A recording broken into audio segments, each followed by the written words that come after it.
Hello student, welcome to my channel Rafat classes. तो कल हमने पढ़ा था लास्ट वीडियो में कि राजनीतिक सिद्धांत क्या है, राजनीति क्या है, राजनीतिक सिद्धांत की क्या डेफिनेशन है। तो आज की वीडियो में उसी को कंटिन्यू करते हुए हम आज पढ़ेंगे राजनीतिक सिद्धांत की प्रकृति क्या है, मतलब नेचर क्या है, नेचर ऑफ पॉलिटिकल थ्योरी। तो नेचर से हमारा सेंस है कि अगर हम किसी भी इंसान से मिलते हैं, उनसे बात करते हैं, तो हम उसके नेचर के बारे में जान जाते हैं कि वो कैसा है, कैसा नहीं है। इसी तरीके से राजनीति में भी नेचर होता है कि अगर हम राजनीति को पढ़ेंगे तो हम उसके नेचर के बारे में समझ जाएंगे कि राजनीतिक सिद्धांत का क्या नेचर होता है। तो कुछ फिलोसोफर, कुछ थिंकर्स का मानना है कि राजनीतिक सिद्धांत साइंस होता है और कुछ का मानना है कि वो आर्ट होता है। जो सबसे बड़े हमारे जो थिंकर हैं पॉलिटिकल साइंस के, जिनको फादर बोला जाता है पॉलिटिकल साइंस का, एरिस्टोटल, उनका मानना है कि राजनीतिक जो है वो सुप्रीम साइंस है। लेकिन एक और फिलोसोफर है जे.एस. मिल, उनका मानना है कि ये साइंस नहीं है, उनका मानना है कि ये आर्ट है। तो अलग अलग थिंकर्स के अलग अलग मानना है। तो ये है कि आप इसको किस तरीके से लेते हैं कि इनका नेचर क्या है। कुछ थिंकर्स का मानना है कि ये एक साइंस है, कुछ थिंकर का मानना है कि ये आर्ट है। तो इसी तरह राजनीतिक सिद्धांत को दो भागों में डिवाइड किया गया है। फर्स्ट है परंपरागत राजनीतिक सिद्धांत की प्रकृति, traditional nature of traditional political theory, और दूसरा है हमारा आधुनिक राजनीतिक सिद्धांत की प्रकृति, nature of modern political theory. तब पहले बात कर लेते हैं परंपरागत राजनीतिक सिद्धांत की प्रकृति के बारे में। इसको शास्त्रीय चिंतन के नाम से भी जाना जाता है क्योंकि इसके जो विचारक हैं Plato, Aristotle, Hobbes, Locke, Kant, Hegel, Montesquieu, Mill, Karl Marx, ये सारे परंपरागत विचारक हैं। और आधुनिक राजनीतिक सिद्धांत की बात करें, जो हमारा दूसरा पॉइंट है, उसमें इस बात पे बल दिया गया है कि सारे जो एक्सपीरियंस को लेके कि तथ्य और मूल्य को बराबर बैलेंस पे लेके चलना है, मतलब दोनों को बराबरी पे बल देना है।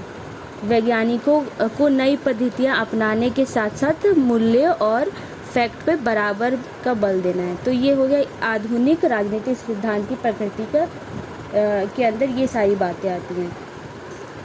और हमारा अगला पॉइंट है राजनीतिक सिद्धांत का महत्व, इम्पोर्टेंस ऑफ पॉलिटिकल थ्योरी। अब हम इसके इम्पोर्टेंस के बारे में जानेंगे और इसको हम पॉइंट वाइज समझेंगे। तो इसका सबसे पहला पॉइंट है भविष्य के लिए योजना बनाना, कि मतलब कि भविष्य के लिए योजना बनाना कि अगर कोई परेशानी आई तो उससे कैसे निपटा जाए, उसका निदान कैसे किया जाए। और इसमें राजनीति के वैज्ञानिकों के परिश्रम से ही संभव हो पाता है। ये केवल तत्कालीन समस्याओं के समाधान के लिए नहीं, बल्कि भविष्य में होने वाली जो भी समस्या है उसका आंकलन करके कि उसको अगर कभी ऐसा कुछ हुआ तो उससे कैसे निपटा जाए, इसकी भी योजना बना के रखी जाती है। तो और हमारा सेकंड पॉइंट है अवधारणाओं के निर्माण की प्रक्रिया को संभव बनाना। अवधारणा मीन्स कॉन्सेप्ट, विचार के निर्माण की प्रक्रिया को किस तरीके से संभव बनाया जाए। इसमें राजनीतिक जो सिद्धांतकार होते हैं वो तथ्यों, फैक्ट को इकट्ठा करके नए नए रिसर्च के लिए प्रेरित करते हैं। जैसे हर समय, हर युग में जो होती है समाज की मांग अलग अलग होती है, तो उसको इकट्ठा करना, फिर उसका निवारण करने के लिए कि जो भी समस्या है उसका निदान किस तरीके से किया जाए, क्योंकि हर समय समाज की मांगें बदलती रहती है, उसका किस तरीके से समाधान किया जाए। हमारा थर्ड पॉइंट है वास्तविकता की जानकारी देना। मतलब राजनीति के जो सिद्धांतकार होते हैं, जो सिद्धांत के कार्य करने से पहले उनका काम है कि समाज में विद्यमान शामिल सामाजिक, आर्थिक, राजनीतिक और परिस्थितियों का तथा समाज की इच्छाएं, आकांक्षाओं का अध्ययन करें, फिर उन्हें उजागर करें। ये सब वास्तविकता की जानकारी में आता है। और फोर्थ पॉइंट है हमारा समस्या के समाधान में सहायक। ये सिद्धांत का उपयोग विभिन्न प्रकार की समस्याओं के समाधान के लिए किया जाता है, जैसे कि आर्थिक, सामाजिक, राजनीतिक, शांति व्यवस्था, विकास, अभावों से मुक्ति जैसी समस्याओं के निदान के लिए इस सिद्धांत का उपयोग किया जाता है। और हमारा फिफ्थ पॉइंट है शासन प्रणाली की वैधता, वैलिडेशन। सभी शासन प्रणाली किसी न किसी सिद्धांत पर आधारित होती है। जब कोई व्यक्ति शासन पर अधिकार करता है और शासन प्रणाली के स्वरूप बदलता है, तब वह अपनी बात को सिद्ध करने के लिए किसी न किसी सिद्धांत का सहारा लेता है।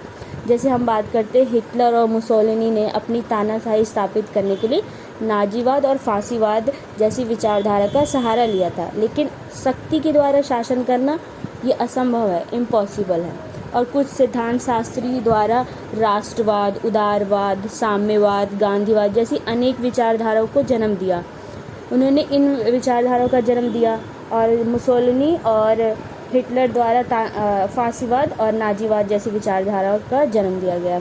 और शासन के उम्मीदवार इनमें से किसी एक विचारधारा को अपनाकर जन समर्थन प्राप्त करते हैं और सत्ता पर बैठते हैं।